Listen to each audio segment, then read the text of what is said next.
እንኳን ወደ ሚስጥራዊው ዓለም በሰላም መጣችሁ።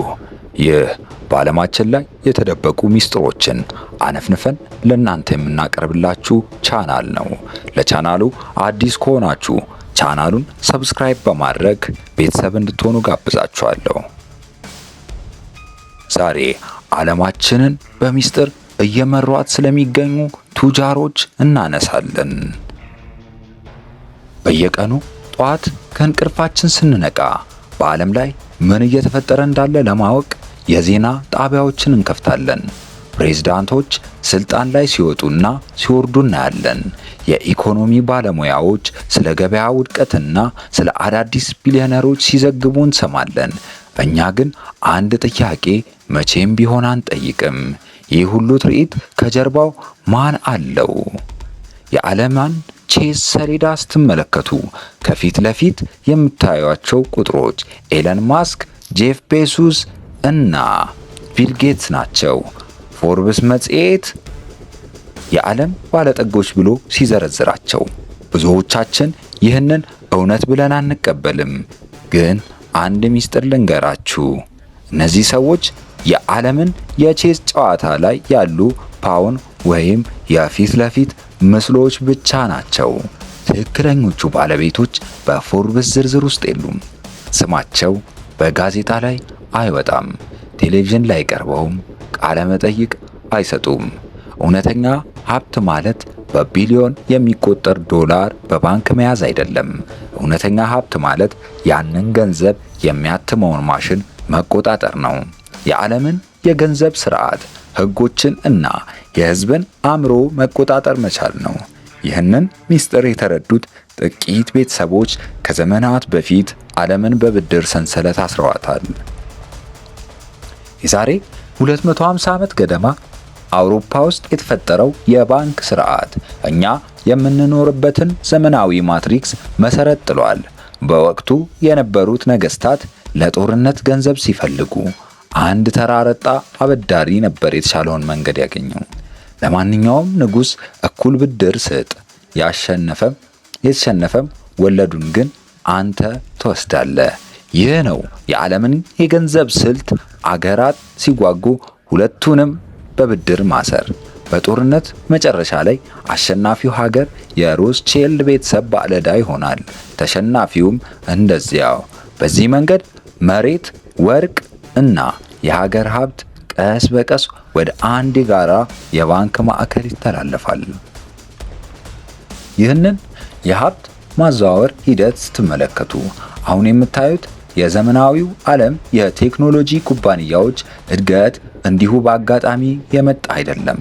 የባንክ ስርዓቱ ከጦርነት ወደ ቴክኖሎጂ ተሸጋግሯል። አሁን ሀብት ያለው በወርቅ ወይም በብረት አይደለም። ሀብት ያለው በዳታ እና በሶፍትዌር ነው። እነዚህ ግዙፍ የኢንቨስትመንት ኩባንያዎች እንደ ብላክ ሮክ ያሉ ተቋማት የዓለምን ትልልቅ ኩባንያዎች በሙሉ በጋራ ይቆጣጠራሉ። እስቲ ያስቡት፣ ኮካኮላን የሚገዛው ድርጅት፣ አፕልን የሚገዛው ድርጅት እና የአሜሪካን መንግስት የሚገዛው ድርጅት አንድ ከሆነ ነፃ ገበያ አለ ብላችሁ ታምናላችሁ?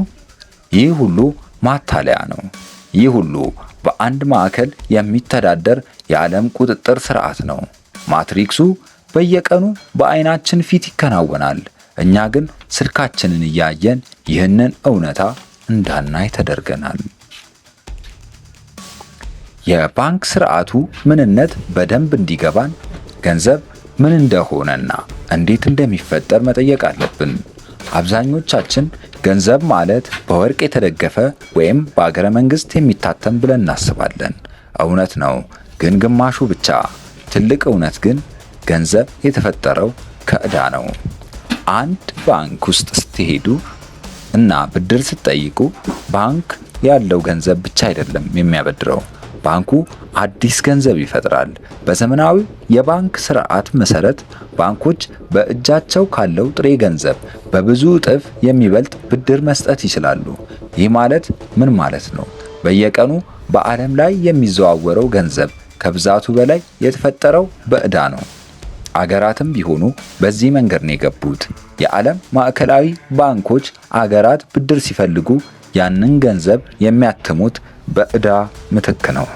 አሁን እዚህ ጋር ነው ወጥመዱ ያለው። አገራት ብድር ሲበደሩ ያንን ብድር በወለድ መመለስ አለባቸው። ወለዱን ለመክፈል ደግሞ ተጨማሪ ብድር መበደር አለባቸው። ይህ ማለቂያ የሌለው የዕዳ ዑደት ነው። ሀገርን በዚህ ዑደት ውስጥ ስትጠመጥማት የአገሪቱን ሀብት ለመቆጣጠር ቀላል ይሆናል። ፖለቲከኞች በየምርጫው ዘመቻ ሀገር እናሳድጋለን ይላሉ። ነገር ግን ከጀርባ ያለው የዕዳ ማትሪክስ ራሱ ሀገሪቱ ነፃ እንዳትወጣ ያደርጋታል። ይህ ስርዓት አድናቆት የሚባል መሳሪያ አለው። ገንዘብ ሲበዛ የገንዘቡ ዋጋ ይቀንሳል። ይህ ማለት እኛ የዕለት ተዕለት የጉልበት ዋጋ በየቀኑ እየቀነሰ ነው። ቆጥበን የያዝነው ገንዘብ በጊዜ ሂደት ዋጋውን ያጣል። ግን ለዚህ ሁሉ ኪሳራ አሸናፊው ማን ነው? ትልልቅ የሀብት አስተዳዳሪዎች ናቸው። እነሱ ገንዘባቸውን በሪል ስቴት፣ በአክሲዮን እና በወርቅ ስለሚያስቀምጡ የገንዘብ መሟሟት አይጎዳቸውም። ይልቁንም አዳዲስ ሀብቶችን በዝቅተኛ ዋጋ ለመግዛት ይረዳቸዋል። ይህ የኢኮኖሚ ማትሪክስ የተፈጠረው ለአንድ ዓላማ ነው። የሰው ልጅን ጉልበት ወደ አንድ ማዕከል ለማስገባት እኛ የምንሰራው ለራሳችን ሳይሆን የዕዳ ስርዓቱን ለመደገፍ ነው። ስንለፋ የምናገኘው ደሞዝ የገንዘብ አታሚው ማሽን በየቀኑ በሚያትመው ተጨማሪ ገንዘብ ዋጋው ሲቀንስ እኛ የድህነት ዑደት ውስጥ እንገባለን። እነሱ ግን በዚህ ዑደት ላይ የቆሙ የዓለም ባለቤቶች ናቸው። የሚገርመው ነገር ይህንን ስርዓት ለመጠበቅ የሚጠቀሙባቸው ተቋማት ለሕዝብ ደህንነት የተቋቋሙ ናቸው ተብሎ ይነገራል። ነገር ግን የዓለምን ታሪክን ስንመረምር እነዚሁ ተቋማት ለጦርነቶች፣ ለኢኮኖሚ ውድቀቶችና ለፖለቲካ መፈንቅለ መንግስታት ዋና ምክንያቶች እንደነበሩ በግልጽ እንረዳለን። ጦርነት ሲነሳ የትኛው ወገን አሸነፈ? ለውጥ የለውም። የባንክ ስርዓቱ ሁለቱንም ወገን በብድር ማሰሩን ይቀጥላል። ይህ ነው የዓለምን የቼዝ ጨዋታ ትክክለኛ ህግ። እኛ ተመልካቾች ነን፣ እነሱ ግን ተጫዋቾች ናቸው። ወደ ዛሬው ዘመን ስንመጣ የኢኮኖሚው ቁጥጥር ወደ ዲጂታል መድረክ ተሸጋግሯል። የቴክኖሎጂ ኩባንያዎች እንደ ገለልተኛ የፈጠራ ውጤቶች ይቀርባሉ። ጉግል መረጃን ይሰበስባል፣ አፕል ስልኮችን ይሸጣል፣ ፌስቡክ ሰዎችን ያገናኛል። ነገር ግን ከባለቤትነት ሰንሰለቱ ስንመለከት እነዚህ ኩባንያዎች በሙሉ በጋራ የተያዙት በሁለት ግዙፍ የሀብት አስተዳዳሪዎች ነው፣ ብላክ ሮክ እና ቫንጋርድ።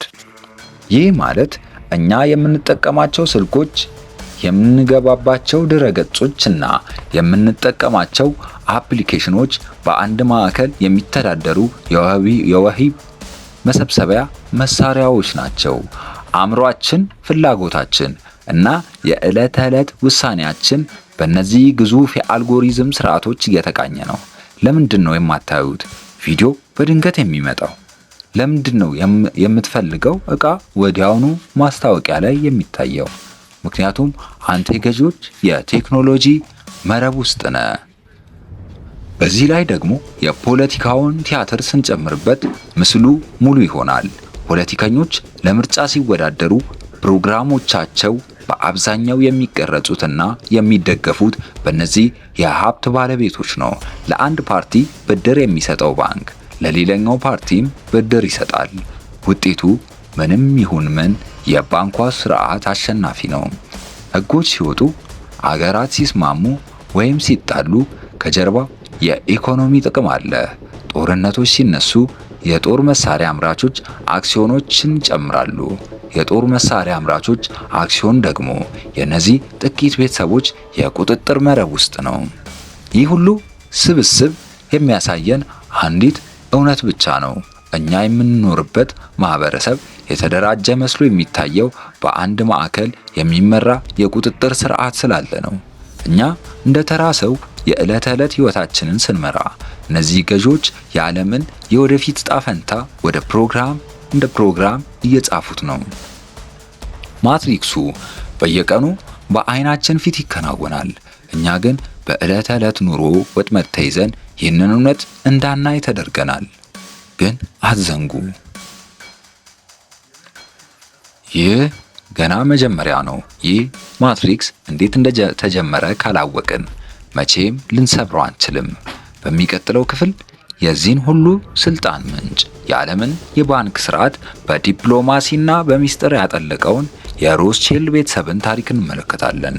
የዋትርሉ ጦርነት ላይ የተጫወቱት አደገኛ ጨዋታ ዛሬ ያለንበትን ስርዓት እንዴት እንደፈጠረው ስትሰሙ ትደነግጣላችሁ። በሚቀጥለው ክፍል እስክንገናኝ ድረስ ስላያችሁት እና ስላሰባችሁት ነገር ሁሉ በጥልቀት አስቡ። የዓለም ሚስጥር ገና መጀመሪያ ነው። ለቻናሉ አዲስ ከሆናችሁ ቻናሉን ሰብስክራይብ በማድረግ ቤተሰብ እንድትሆኑ ጋብዛችኋለሁ። ሐሳባችሁንም በኮሜንት ላይ አጋሩ።